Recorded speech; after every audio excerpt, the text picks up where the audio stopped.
I'm Samantha, 32, and I never thought I'd be racing through a government building to find my daughter Lily.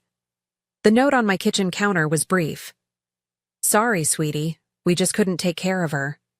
While scrolling through my phone frantically, waiting for answers, a notification appeared. There was my father, sunglasses perched on his head, arm around my sister's kids in Hawaii. My parents had abandoned my 8-year-old daughter to foster care while vacationing with my sister's family. I didn't scream. I didn't break down. I made one phone call that would end with police pounding on their hotel door. If you're watching this from somewhere warm today, share where you are and hit subscribe for more stories of family justice. Life before this nightmare was already challenging, but in ways I could manage. As an ER nurse at Riverside Memorial, I'd built a career helping others through their worst moments. The irony isn't lost on me that I'd become so skilled at handling emergencies for strangers while missing the catastrophe brewing in my own family. Lily came into this world 8 years ago during my final year of nursing school.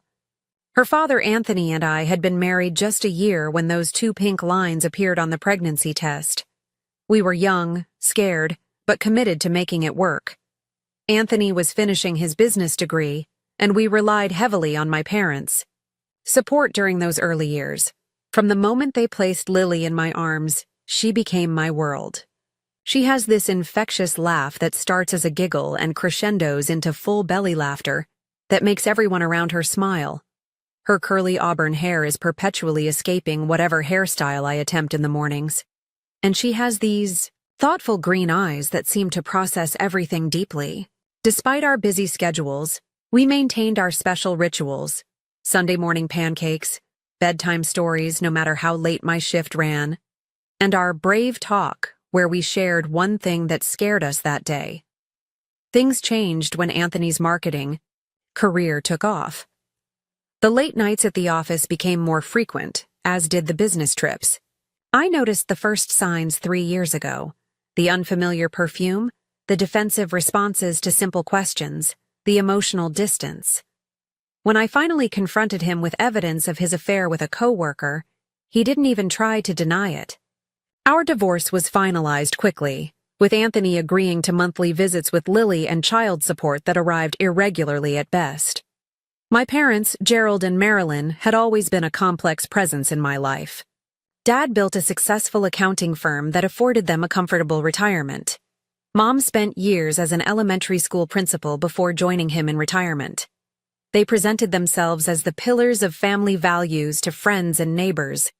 But behind closed doors, the dynamic was very different. My younger sister Victoria had always been their obvious favorite.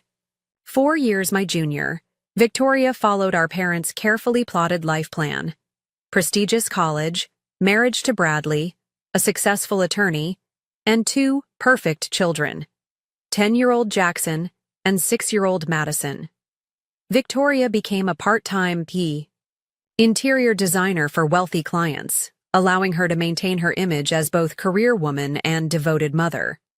The favoritism wasn't always blatant, but it was consistent enough to create a pattern Lily and I couldn't ignore. When Jackson got the latest gaming system for his birthday, Lily received a clearance book and craft set. When Madison had her first ballet recital, my parents drove 3 hours and booked a hotel to attend. When Lily had her piano recital, the following month, they were unfortunately committed to a neighborhood potluck. During holiday gatherings, Jackson and Madison's favorite foods would appear on the table with fanfare. The year Lily was diagnosed with a gluten sensitivity, my mother served pasta and rolls, forgetting to prepare any alternatives despite my reminders. "Oh, I'm sure she can find something to eat," Mom had said, as Lily picked at plain salad. I'd tried countless times to address these disparities tactfully. "Mom, I notice you seem to make different efforts for Victoria's kids than for Lily," I'd attempted during a private moment after Christmas 2 years ago. "Don't be ridiculous, Samantha," she'd replied, arranging Madison's new wardrobe of doll clothes. "We love all our grandchildren equally. It's not our fault that Victoria makes it easier to be involved." Last month, Riverside Memorial faced a severe staffing shortage amid a multi-car accident on the interstate. As one of the senior nurses, I was called in for 3 consecutive night shifts. My usual childcare provider, Lisa, was visiting family, out of state, leaving me with few options. I called my parents, my voice carefully measured to hide my desperation. "I hate to ask this, but is there any chance you could watch Lily for 3 nights? I've been called in for emergency shifts." The silence on the other end spoke volumes before my father finally responded. "Well, I suppose we could rearrange some things. When would you drop her off?" Relief flooded through me. "Thank you so much. I can bring her over tonight around 6, and I'd pick her up Friday morning." "Fine," my mother said, her voice clipped. "Make sure she brings her own entertainment. You know we don't have much for children her age here anymore." I spent the afternoon preparing everything meticulously. I packed Lily's favorite comfort items, her stuffed otter named Webster, the quilt her grandmother on Anthony's side had made, and the nightlight that projected stars on the ceiling. I prepared labeled meals with simple reheating instructions. I wrote out her routine, emergency contacts, and medication schedule for her occasional seasonal allergies. "Be good for Grandma and Grandpa, okay?" I told Lily as we pulled into their driveway. "Remember, they have different rules than we do at home." "I know, Mom," she said, clutching Webster to her chest. "I'll be super helpful and quiet, just like they like." That statement should have broken my heart, but at the time, I was just grateful for the childcare. I hugged her tightly, breathing in the strawberry scent of her shampoo, not knowing it would be days before I held her again. As I carried her overnight bag into the house, I overheard my parents' hushed conversation from the kitchen. "We'll have to tell her soon about the Hawaii plans," my father was saying. "Let's wait until after she leaves," my mother replied. "No sense causing problems before we need to." I should have asked questions then. I should have taken Lily and left immediately. But with patients depending on me and no alternative childcare, I convinced myself they were discussing some future trip, not one that would begin while my daughter was in their care. The 3rd night shift had been brutal. A 5-car pileup on the highway had brought in 15 trauma patients simultaneously, and I hadn't sat down for more than 10 minutes in 12 hours. I was changing out of my scrubs in the hospital locker room when my phone rang with Lily's school's number flashing on the screen. "Ms. Walker? This is Deborah from the front office at Lakeside Elementary. Lily wasn't in class this morning, and we haven't received notification of her absence." My heart seemed to stop mid-beat. "What? She's staying with her grandparents. They should have dropped her off." "We haven't seen Lily today, and no one has called her an absent," Deborah replied, concern evident in her voice. I rushed out of the hospital still wearing half my scrubs under my street clothes. The 15-minute drive to my parents' home stretched eternally as I tried calling both their cell phones repeatedly. No answer. I pulled into their driveway, noticing immediately that both cars were gone. Using my emergency key, I burst through the front door. "Lily? Mom? Dad?" My calls echoed through the empty house. The kitchen counter held a single sheet of notepaper with my mother's precise handwriting. "Samantha. Sorry, sweetie. We just couldn't take care of her. We've arranged for temporary placement until you're available again. They said you can contact Child Protective Services to make arrangements. Mom and Dad." No phone number, no location information. No explanation. My trembling hands could barely dial the phone as I contacted CPS. After being transferred 3 times, I finally reached someone who could help me. "Yes, we do have a record of a child named Lily Walker being placed in emergency foster care yesterday evening," the woman said. "The guardians reported a temporary inability to provide care and requested placement services." "They're her grandparents, not her guardians," I said, my voice rising. "I'm her mother. I have full custody. I was working hospital shifts. They were babysitting. Ma'am, please try to stay calm. I understand this is upsetting, but raising your voice won't help us resolve the situation faster. It took 4 hours of phone calls, verification of my identity, explanation of the circumstances, and finally connecting with a social worker named Andrea, who had been assigned to Lily's case. Your parents presented themselves as Lily's legal guardians facing an emergency, Andrea explained during our meeting at the CPS office.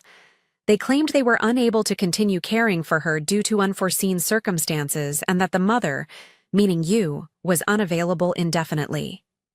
Unavailable. Indefinitely, I repeated incredulously. I was working hospital shifts, 3 nights. They knew exactly when I was picking her up. Andrea nodded sympathetically. We're certainly looking into why proper protocols weren't followed. The intake worker should have verified guardianship documentation and made efforts to contact you. Where is my daughter now? I demanded. She's with the Martinez family, one of our emergency placement homes. They're excellent caregivers. I can take you there now. The Martinez home was a modest ranch-style house with cheerful yellow trim. Mrs. Martinez, a kind-faced woman in her 50s, greeted us at the door. Lily's in the backyard with my husband, she said gently. She's been very quiet, poor thing. When Lily saw me step onto the back patio, she dropped the ball she'd been half-heartedly tossing and ran to me, colliding with my legs with such force I nearly lost balance. Mommy! Her small body shook with sobs as I lifted her into my arms. I thought you weren't coming back for me. Not coming back? I looked at her tear-streaked face in confusion. Sweetheart, I would never leave you. I was just working at the hospital, remember? Between hiccuping sobs, Lily revealed fragments of what had happened. My parents had told her I had called and said I needed to take care of something important and wouldn't be back for a while. They had packed a small bag for her, driven her to a strange office, and left her with people she didn't know. Grandma said sometimes mommies need breaks, Lily whispered against my neck. She said you might need a long one. As Mrs. Martinez explained the circumstances of Lily's arrival, another horrifying detail emerged. Your parents never mentioned that Lily had a mother who would be returning in a few days. They presented it as if they were her primary caregivers and were facing some emergency that prevented them from continuing care. After settling Lily with a snack and some cartoon that Mrs. Martinez had kindly switched on, I stepped into the kitchen and pulled out my phone. A notification had appeared for a tagged photo on Victoria's social media account. The image showed my parents on a beach with Victoria, Bradley, and their children. All wearing matching Hawaiian shirts and leis, cocktails in the adults' hands, wide smiles all around. The caption read, "Surprise family vacation. So blessed to have grandparents who drop everything to make memories with us. Ohana time. Family first." The timestamp showed it had been posted yesterday evening, approximately the same time they would have been dropping Lily at social services. Further scrolling revealed multiple photos. My father teaching Jackson to snorkel, my mother building sandcastles with Madison, sunset dinner reservations at an exclusive oceanfront restaurant. The trip had clearly been planned well in advance, not the impulsive decision their note had implied. A text from Victoria glowed on the screen. Mom and Dad are spoiling the kids rotten in Hawaii. Madison got her hair braided with beads today. And Jackson's learning to surf. Aren't they the best grandparents ever? I turned my phone face down on the counter, unable to look anymore. Mrs. Martinez placed a gentle hand on my shoulder. Your daughter asked me last night if she had done something wrong, she said quietly. She wanted to know why her grandparents love her cousins more than her.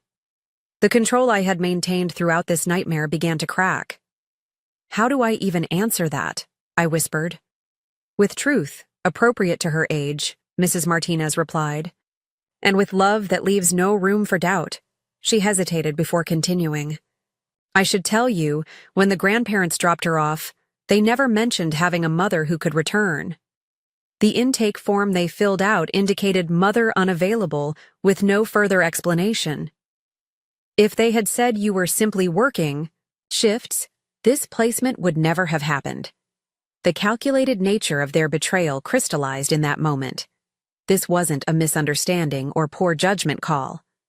This was deliberate abandonment to fulfill their own desires, with no regard for the trauma they were inflicting on an innocent child. The next morning began with a formal interview at the CPS office. Andrea recorded my statement about the timeline of events, from arranging childcare with my parents to discovering Lily's abandonment. What we're dealing with is potential child abandonment and filing false statements to a government agency, Andrea explained, her pen moving steadily across her notepad. Your parents misrepresented themselves as Lily's legal guardians and provided false information about your availability. What happens now? I asked. We're expediting the paperwork to release Lily back into your custody. It should be completed by this afternoon. As for pursuing any action against your parents, that would be your decision. After leaving Andrea's office, I called my friend Rachel, who worked as a family court attorney. They did what? Rachel's voice rose in disbelief as I explained the situation. Sam, that's not just morally reprehensible, it's potentially criminal. Abandonment, filing false reports, possibly even custodial interference. What would happen if I reported this officially? I asked. It depends on the jurisdiction and whether prosecutors believe there's enough evidence for charges. But making a formal report creates a record, which could be important if there are future incidents. Rachel promised to research the specific statutes and penalties, while I faced the hardest conversation yet, explaining to Lily why she couldn't come home with me immediately. The people at the office need to finish some important papers first, I told her during our visit at the Martinez home. Mrs. Martinez will take good care of you until then, and I'll be back this afternoon to take you home. Promise? Lily's small voice cracked. I promise, sweetie. Nothing could keep me from coming back for you. I brought her favorite stuffed animal Webster, her own pillow, and photos from home to make her temporary stay more comfortable. Mrs. Martinez assured me they would maintain her routine as closely as possible. Leaving her again, even knowing it was temporary, felt like physical pain. In the car, I finally allowed myself a moment of breakdown, sobbing against the steering wheel in the Martinez's driveway before pulling myself together to continue handling the crisis. The school needed to be updated, my work schedule adjusted, and most importantly, Lily's emotional well-being addressed. I called Jennifer, my supervisor at the hospital. Take whatever time you need, Jennifer said after hearing a condensed version of events. We'll shift your schedule to part-time when you're ready to return. Family comes first, especially in a situation like this. I spent the afternoon researching child abandonment laws, learning that my parents' actions could potentially result in misdemeanor or even felony charges depending on how prosecutors viewed the case. The deliberate nature of their actions, including falsifying information to social services, strengthened potential legal consequences. With Rachel's guidance, I began a detailed documentation process. I created a timeline of events, saved screenshots of Victoria's social media posts showing the pre-planned nature of the Hawaii trip, and recorded Lily's account of what my parents had told her. Lily's school counselor, Mr. Powell, offered valuable advice during our phone consultation. Children often internalize abandonment as their fault, he explained. It's crucial to repeatedly reinforce that this was an adult decision that had nothing to do with her behavior or worthiness. Will she recover from this? I asked, voicing my deepest fear. Children are remarkably resilient when they have consistent, loving support, he assured me. With proper validation and possibly some counseling, Lily can process this experience without long-term trauma. By late afternoon, Andrea called to confirm that the paperwork was complete. You can pick up Lily now. We'll need you both to come in tomorrow to finalize some documentation, but she's officially released back to your custody. The reunion was tear-filled but healing. Mrs. Martinez had prepared Lily's favorite dinner as a goodbye celebration, and Mr. Martinez had fixed her backpack strap that had been broken during the hasty packing. You have my number, Mrs. Martinez told me quietly at the door. If either of you need anything at all, please call. We'll be keeping you both in our prayers. That night, as Lily slept in her own bed, I contacted Detective Wilson at the police department, a colleague I'd met through my ER work. His specialization in family crimes made him the ideal person to consult. Based on what you've described, there could be grounds for criminal charges, he confirmed after hearing the details. The premeditated nature, crossing state lines, and the false statements to CPS all elevate the seriousness. What would that process look like? I asked. You'd file a formal complaint. We'd investigate and gather evidence, then present findings to the district attorney who decides whether to press charges, he explained. Given that your parents are currently in Hawaii, there would be interstate coordination involved. Further investigation revealed that my parents had booked their Hawaiian vacation 3 months earlier, according to the confirmation email Victoria had inadvertently included in a social media post showing their luxury resort accommodations. They had made a deliberate choice not to find alternative childcare for Lily, opting instead to abandon her to strangers. Victoria's complicity became clear through her social media timeline. The surprise family vacation had been discussed in posts dating back weeks, with references to shopping for tropical outfits and coordinating activities. I contacted Hawaiian authorities to locate my parents, providing their resort information and flight details discovered through Victoria's oversharing. Online, rather than acting impulsively, I methodically built a case, focusing on protecting Lily while pursuing accountability. The quiet fury that had replaced my initial shock provided clarity and purpose that guided each careful step. The morning after bringing Lily home, my phone exploded with Victoria's name and a string of text messages. "What the hell are you doing?" Police came to the hotel asking questions about Mom and Dad. "You're ruining our vacation over nothing." When I didn't respond immediately, she called, her voice shrill through the speaker. "Have you completely lost your mind? They watch your kid all the time. So they needed a break and called social services instead of bothering you at work. You're always so dramatic." "It was just for a week." I maintained an eerie calm. "They abandoned my child to strangers, Victoria. They lied to authorities about being her guardians. They told Lily I might not come back for her." "Oh, please," Victoria scoffed.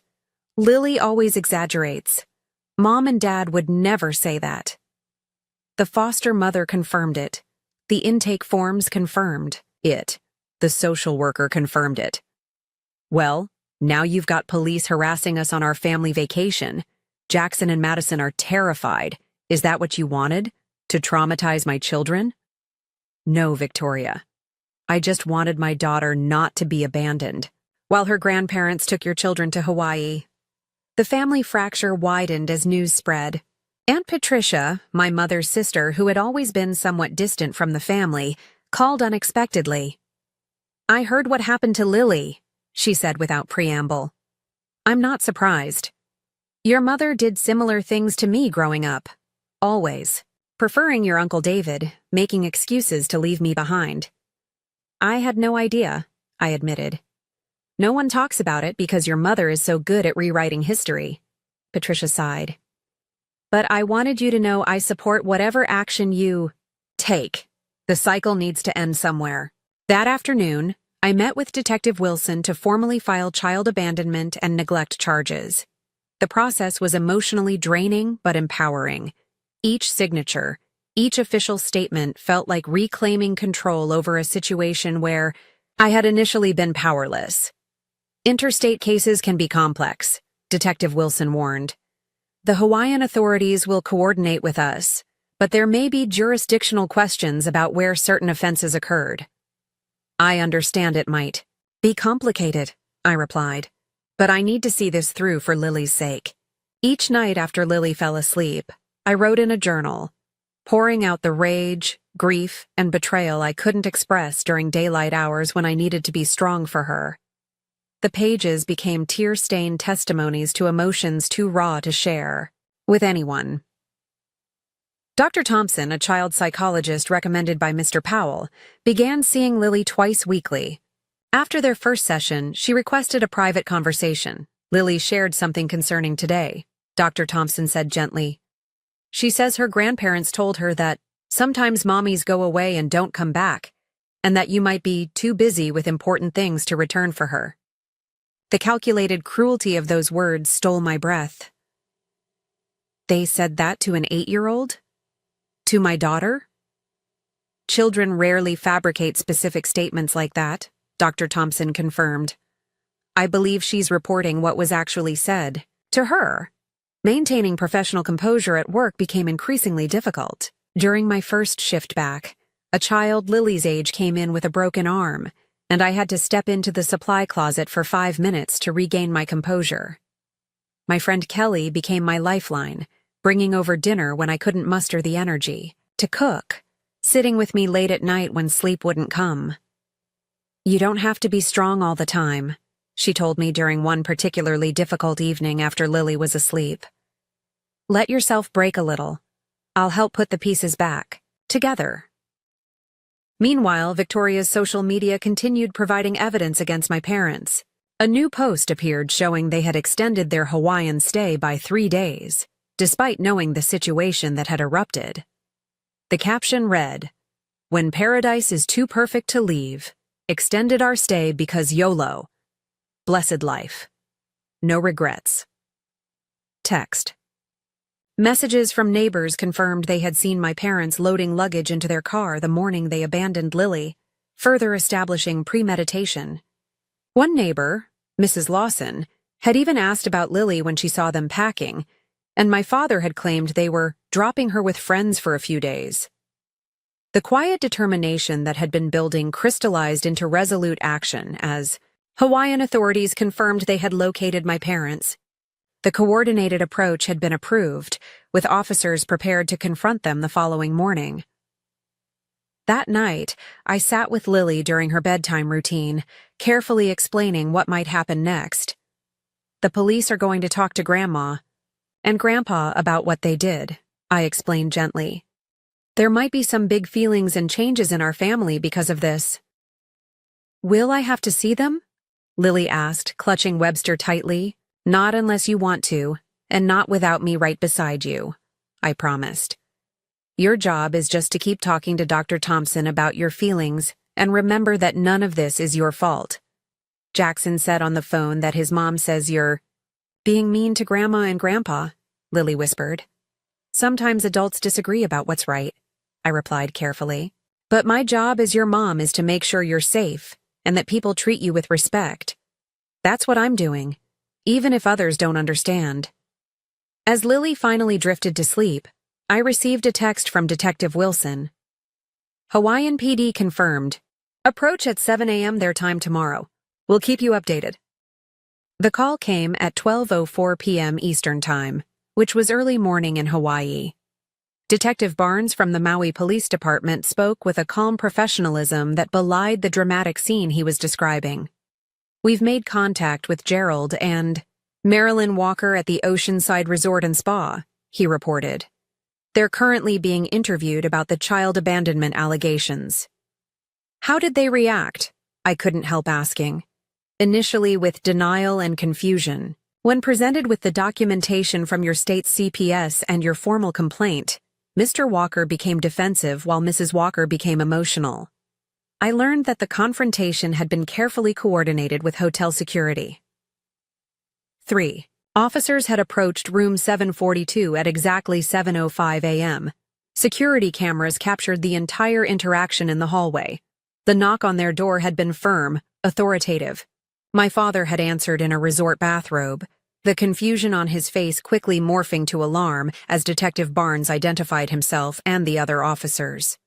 Gerald Walker? We need to speak with you and Marilyn Walker regarding an incident involving your granddaughter Lily Walker and allegations of child abandonment in Connecticut. According to Detective Barnes, my father had attempted to close the door, claiming there must be some mistake. The officers prevented this, explaining they had a legal obligation to investigate the formal complaints filed. Your daughter, Samantha, has provided documentation showing that you and your wife left your granddaughter with Child Protective Services under false pretenses before traveling to Hawaii, Detective Barnes had stated. We need to ask you some questions about this incident. My mother had appeared behind my father, her hair in rollers, face ashen as she registered what was happening. This is ridiculous, she'd stammered. We made proper arrangements for Lily. Samantha is blowing everything out of proportion as usual. Victoria and her family had been staying in the connecting room. Hearing the commotion, Victoria had burst through the adjoining door, her husband Bradley close behind. Their children Jackson and Madison had peered around their parents, confused by the early morning disturbance.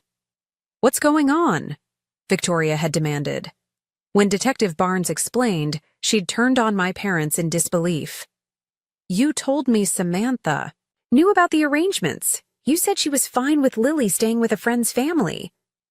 This revelation added another layer to my parents' deception. They had apparently lied to Victoria as well, though her willingness to believe their story without verification said much about her own priorities. As the situation escalated, my father had attempted justification. "We just couldn't handle her special needs," he'd claimed. "Lily requires constant attention, and we're not equipped for that at our age. We made sure she was with qualified caregivers." "She doesn't have special needs," I'd told Detective Barnes during our initial interview. "She's a perfectly typical 8-year-old who occasionally needs her inhaler during allergy season." My mother had dissolved into tears, claiming they had meant to come back for her and had left contact information with the agency. Both claims were easily disproven by the documentation I had provided. Victoria's intervention had grown increasingly hostile, according to Detective Barnes. "This is entirely Samantha's fault. She dumps Lily on Mom and Dad whenever she has shifts. They deserve a break too." The officers had calmly explained the legal implications of what my parents had done, deliberately misrepresenting themselves as Lily's guardians, providing false information to a government agency, and abandoning a minor without proper consent or arrangements. The hotel manager Ellen had arrived during this confrontation, concerned about the disturbance. Upon learning the circumstances, she had shown remarkable compassion, offering a private conference room for the interviews to continue, away from other guests. Other vacationers had witnessed the scene, some recording portions on their phones. One older couple had approached Detective Barnes afterward to express outrage on Lily's behalf, the wife tearfully stating, "I can't imagine doing that to my grandchild." My parents had been escorted from their luxury Ocean View suite to the police station for formal questioning. They weren't technically under arrest, but the gravity of the situation had finally begun to penetrate their denial. "We have arrangements to transport them back to Connecticut for further legal proceedings," Detective Barnes concluded. "They'll be flying back tomorrow morning, though not in the first-class accommodations they had originally booked."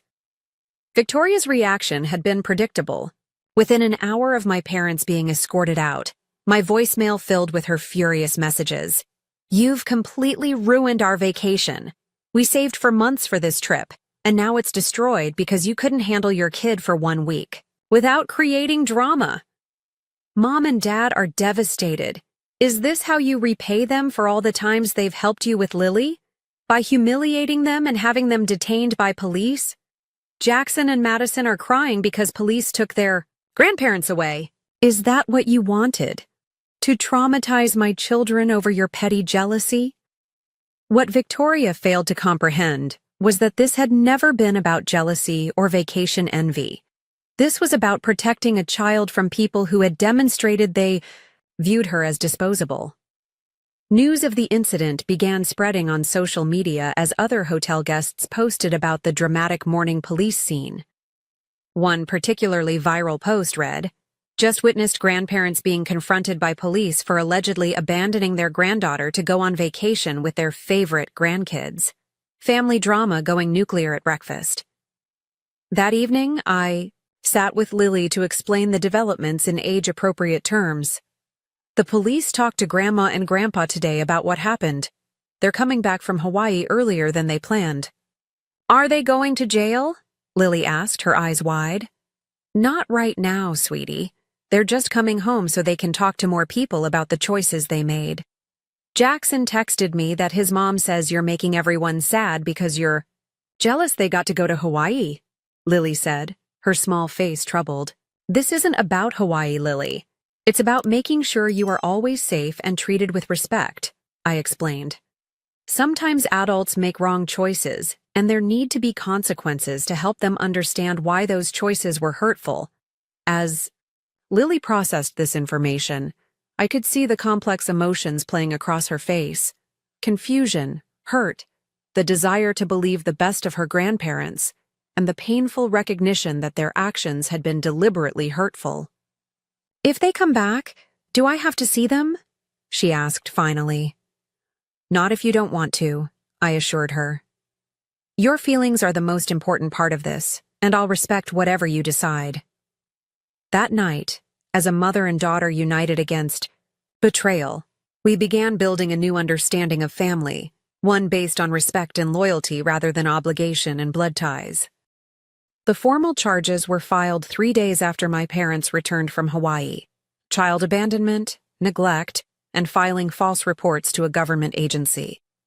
Standing in the county courthouse watching my father in a pressed suit and my mother in her church clothes, I felt strangely detached from the angry, confused people who had raised me.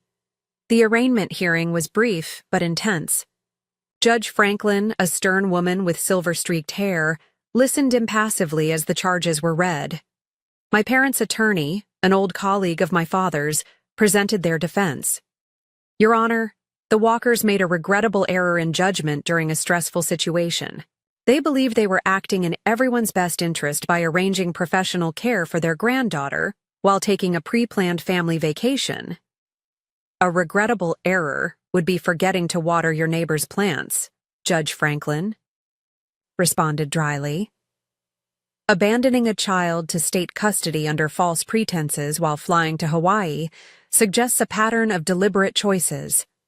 My father attempted to minimize their actions during his statement. "We just didn't think it through. Completely. We were overwhelmed with childcare responsibilities and didn't want to burden our daughter during her hospital shifts." The judge's response was cutting.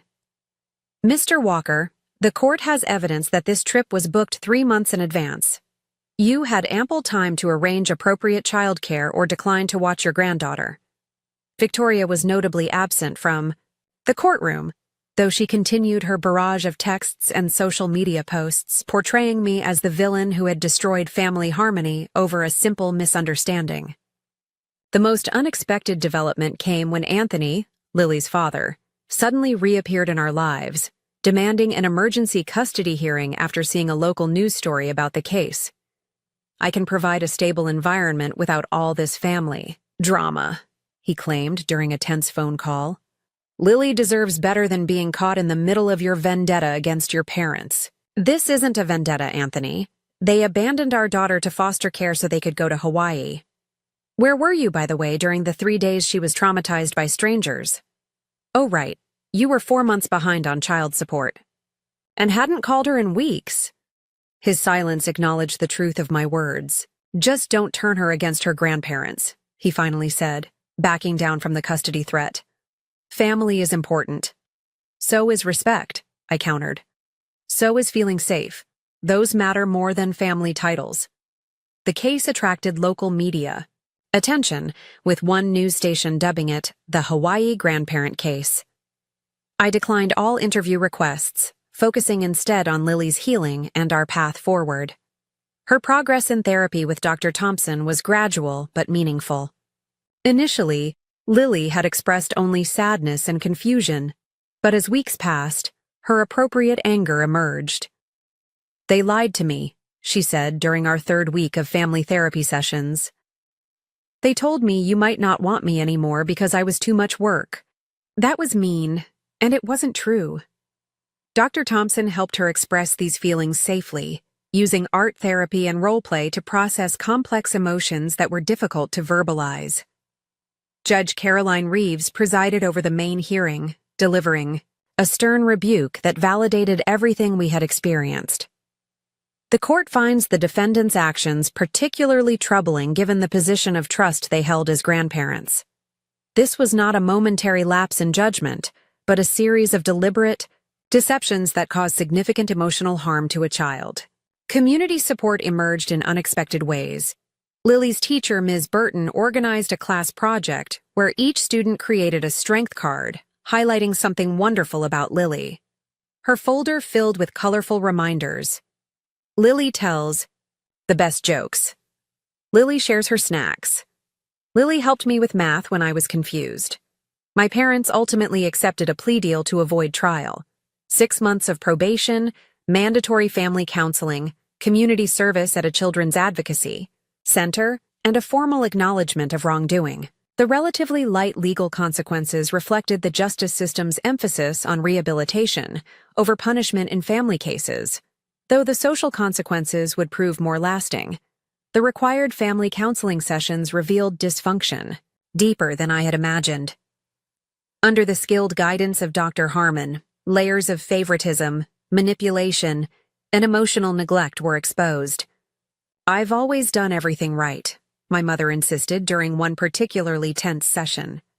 "I raised 2 daughters, supported their activities, helped with grandchildren. One mistake shouldn't erase all that." "Abandoning a child isn't one mistake," Dr. Harmon observed calmly. "It's the culmination of patterns of behavior. The question is whether you're willing to examine those patterns honestly." Victoria's children began asking uncomfortable questions that their parents struggled to answer. 10-year-old Jackson, showing an emotional maturity beyond his years, asked during a rare shared family dinner, "Why did you leave Lily with strangers instead of taking her to Hawaii, too? Wasn't there room for her?" The painful truth that no one wanted to acknowledge hung in the air. There had always been room for Lily. She had been excluded by choice, not necessity. During discussions about a potential permanent protective order, Dr. Thompson provided crucial guidance. "Lily needs agency in this process. At 8, she's old enough to have input into what relationship, if any, she wants with her grandparents moving forward." The first supervised visitation was scheduled for 8 weeks after the incident. Lily had initially refused any contact, but with Dr. Thompson's support, eventually agreed to a brief meeting on neutral ground. "I have some things I want to tell them," she explained, clutching the notebook where she had worked with Dr. Thompson to express her feelings appropriately. The community center room was arranged with comfortable seating and fidget toys available for nervous energy. My parents arrived looking smaller somehow, their usual confident posture diminished by circumstance. Lily, holding my hand tightly, read from her prepared notes. "When you left me with strangers, you made me feel like I wasn't important. You made me feel scared that my mom wouldn't find me. You told me things that weren't true. That hurt me a lot." My father stared at the floor while my mother dabbed at tears. When they finally offered their apology, it focused primarily on their own embarrassment and social discomfort rather than Lily's experience. "We're so sorry for all the trouble this has caused," my father began. "We never meant for things to get so out of hand or for everyone to be so upset." Dr. Thompson gently redirected. "Perhaps you could address specifically how your actions affected Lily's sense of security and trust." Their struggle to center Lily's experience rather than their own discomfort spoke volumes about the challenging road ahead. In an unexpected development, Anthony's mother Judith reached out to offer genuine support. Unlike my parents, she had always treated Lily with warmth despite the divorce. "What they did was unforgivable," she stated firmly during a visit. "Family doesn't mean tolerating harm. I want you both to know I'm here, whatever you need." Her unconditional support demonstrated the difference between true family bonds and mere biological connection. At work, the crisis had paradoxically strengthened my professional standing. Jennifer recommended me for a leadership position coordinating the emergency department's training program, citing the grace and strength I'd shown through personal adversity. "You've demonstrated exceptional crisis management skills and ethical decision-making under extreme pressure," she noted during my performance review. "Those are exactly the qualities we need in leadership." The promotion provided not just professional advancement but practical benefits. A more consistent schedule that allowed greater stability for Lily and financial security as we rebuilt our lives. Lily's 9th birthday marked the first celebration of our new normal. Instead of the tension-filled family gatherings of the past, we hosted a small party with the people who had proven themselves true family: Kelly and her daughter Emma, Mrs. Martinez and her husband Judith, and a handful of Lily's closest friends from school. The backyard decorations reflected Lily's current passion for space exploration. Star-shaped cookies, a rocket-themed cake, and constellation activities created a joyful atmosphere far removed from the trauma of the previous year. "Make a wish, space explorer," I encouraged as Lily prepared to blow out her candles. She closed her eyes tightly, took a deep breath, and with a determined puff extinguished all 9 flames while our chosen family applauded. The healing journey had not been linear. There had been nightmares, anxiety about separations, and moments of regression. But there had also been remarkable resilience. Lily had returned to dance class after initially refusing to participate in any activity that required me to leave her sight.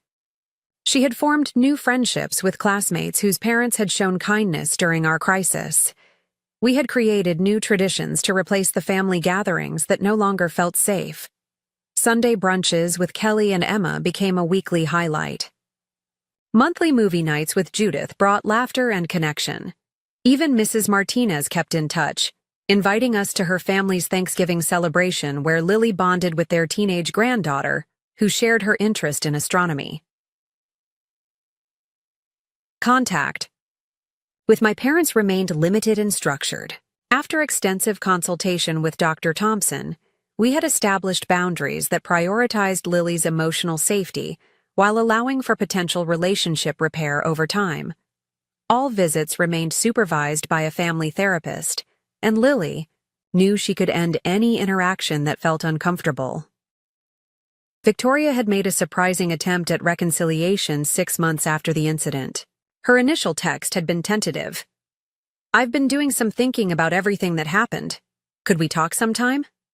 Our first conversation had been awkward, painful, and ultimately necessary. Sitting across from each other at a neutral coffee shop, Victoria had finally acknowledged some uncomfortable truths. "I didn't want to believe Mom and Dad could do something so awful," she admitted. "It was easier to blame you than accept that they've been playing favorites all these years. The favoritism wasn't your fault," I pointed out, "but your silence enabled it to continue."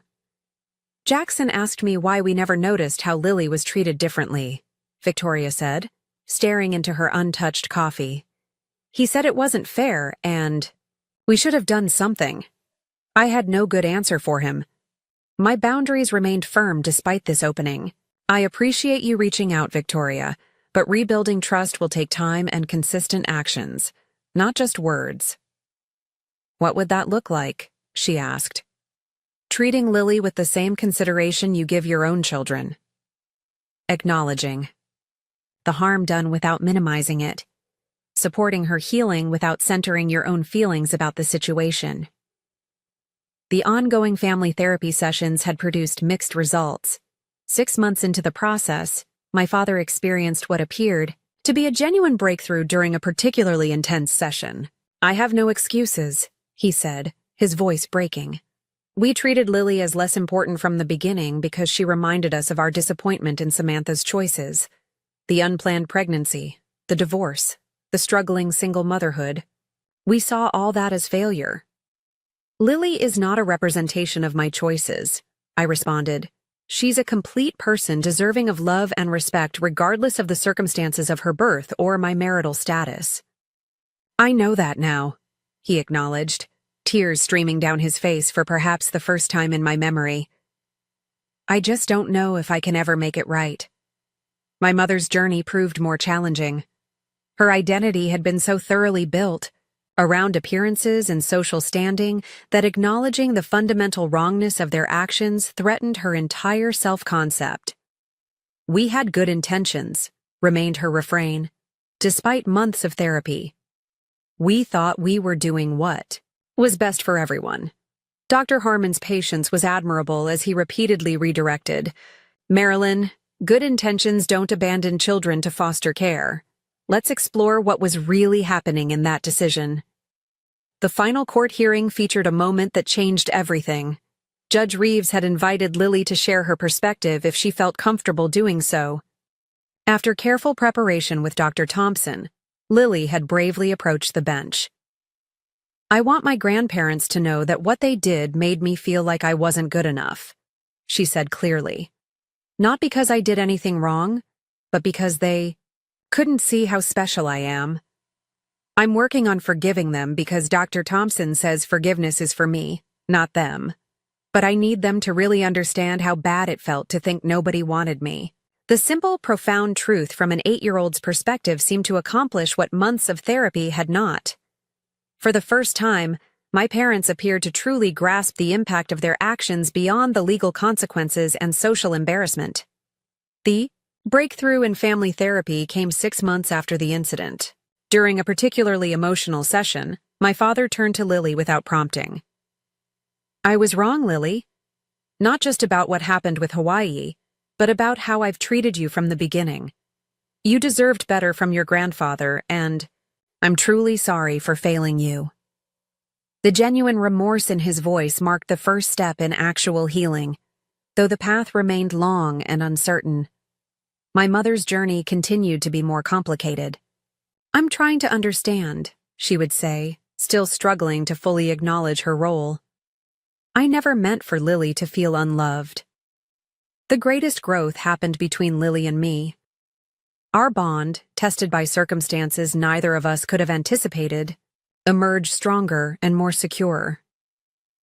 The trust between us deepened as she experienced firsthand that my love was unconditional and my promises kept. "Mom," she said one night as I tucked her in, "I'm not scared anymore when you go to work. I know you'll always come back for me." Those words, simple yet profound, represented the most important healing of all. We had created a family of choice. Around us, friends who had proven their loyalty, colleagues who had offered support without judgment, even strangers like the Martinez family who had shown extraordinary kindness during our darkest moments. Looking toward the future, I saw a path that honored the difficult journey while refusing to be defined by it. Lily was flourishing academically, her natural curiosity reignited as emotional security returned. The promotion at work provided stability and growth opportunities. Most importantly, the painful experience had clarified what truly mattered: integrity, respect, and unfailing love. The wisdom gained through this ordeal could be distilled to something both simple and profound. Family is defined by actions, not titles or blood. The people who stand beside you when everything falls apart are your true family, regardless of what name they carry. Sometimes the hardest battles teach us our greatest strengths, I told Lily one evening as we watched the sunset from our backyard. "You've shown more courage than many adults ever find." "Because I had you showing me how," she replied, leaning against my shoulder. And in that moment, I knew that despite everything, we had found our way to something beautiful and true. Have you ever had to make difficult choices to protect someone you love? How did you find the strength to do what was right, even when it was painful? Share your story in the comments below. And if this journey resonated with you, please hit the like button and subscribe to hear more stories about finding strength through adversity. Remember, true family is defined by love and respect, not just blood. Thank you for listening, and may you always have the courage to stand up for what matters most.